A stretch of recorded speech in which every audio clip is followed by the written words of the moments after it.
I'd love to know the tactics of how you approach buyer enablement because it's something I think a lot about with Doc. It actually was kind of the origin story with Doc too, where we were selling into HR folks, and then we needed the HR person to go convince the C-suite and the managers and all the other folks that okay they needed to invest into a performance management platform.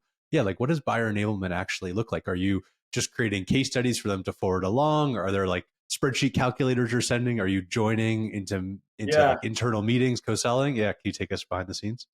I don't know how relevant this would be for Doc, but I'll tell you, as we've moved up market, like we're now selling into the publicly traded company space. Like basically, the team is going into a publicly traded software company's investor relations page.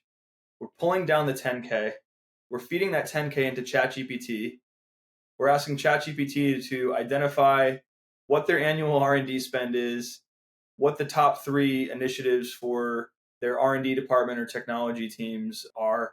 We're utilizing kind of the annual R&D spend as our core, and then you can take this premise and it scales all the way down to a 50-person startup, but it's super powerful when you have external factors or data that validates it. But our core premise is if you have a team of 100, let's just use a small example. If you have a team of 100 developers making $100,000 a year, you are spending $10 million dollars a year to build your product, to build features that make your customers successful, to widen the moat from your competition, to move your business forward. Like that is the backbone of a technology centric enterprise is investing in your people to build these amazing products.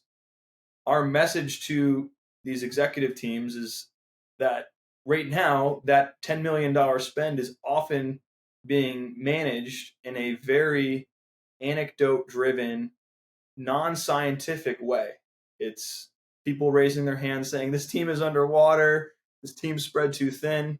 And so without revealing too much, we've created some assessments and some collaborative exercises with our customers that help the CTO, the head of engineering, the CFO all get on the same page kind of around that core message, which is Jellyfish is going to be a force multiplier to what's often a very, very large spend relative to almost any organization.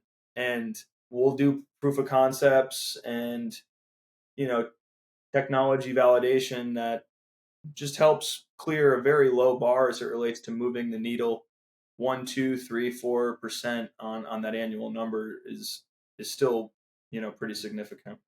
It's a very cool story and a very smart way to do the ROI analysis with the chat GPT thing. I love that. I need to think about how I do that for Doc ourselves. And like, so the jellyfish sale, right? They're not getting their hands into the product before they buy. It's a top down sale. You're doing kind of like the pitch deck and buyer enablement thing. You've spent your career selling into kind of technical personas, like first data science, and you were selling AI and machine learning stuff at Data Robot, and now selling into engineering leaders.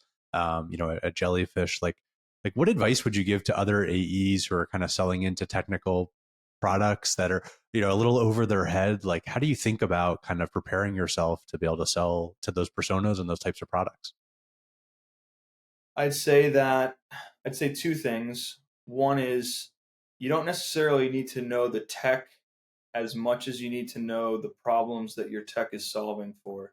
If you can't wrap your head around the problems that your tech is solving for, then it might be a red flag that the problem itself is not robust enough. If you can't get there's often a possibility that it's not just you who doesn't get it. And so you don't necessarily need to know the inner workings of the tech or be an expert in machine learning or dev tools. But when you're interviewing with a company or when you started a company, the best reps that I've seen are digging into the case studies. They're regurgitating customer stories and getting customer stories down.